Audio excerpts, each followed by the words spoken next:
халдвартай хүнтэй хамгаалтгүй бэлгийн харьцаанд орох үед дамжин халдварладаг хүчнүүдийг бэлгийн замаар дамжих халдварт хүчин гэдэг. За ер нь бол 30-аад төрлийн бэлгийн замаар дамжих халдварт хүчин байдаг. Тухайлах юм бол зөнгөлөн тохиолдох бэлгийн замаар дамжих халдварт хүчин тэмбүү, зааг хүйтэн, бэлгийн херпес, бэлгийн өв, нянгийн гаралтай өтрээний өрөсөл, мөөгөнцөр, мөн хэдий хивээ дохын халдвар, мөн гепатит B/C вирусын халдварууд орно.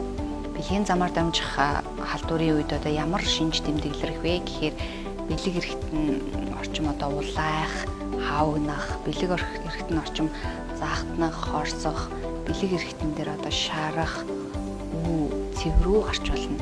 Мөн одоо цавны булчирхай томрох гэх зэрэг шинжүүд гардаг. Мөн одоо хамгийн гол илэрдэг шинж тэмдэг бол бас бэлэг эрэхтнээс одоо эвгүй, өнгөтэй, үнэртэй ялгадас гарах байнамаа. Эдгээр шинж тэмдэг илэрсэн үед одоо тухайн иргэн бэлгийн замаар дамжих халдварын эмчт юм уу эсвэл одоо харьяа эмнэлгийнхаа эмчт очиж үзүүлээд цус болон наац буюу одоо мацавкын шинжилгээ өгснөөр хүчтэй эсгээ бол тодруулж олно. Эдгээр шинжилгээг өгч ижил хүчнийг илрүүлнэ. Мөн эсвэл одоо тухайн иргэн тогтмол урьдчилан сэргийлэх үзлэгт бол хамрагдж байх нь их чухал байдаг.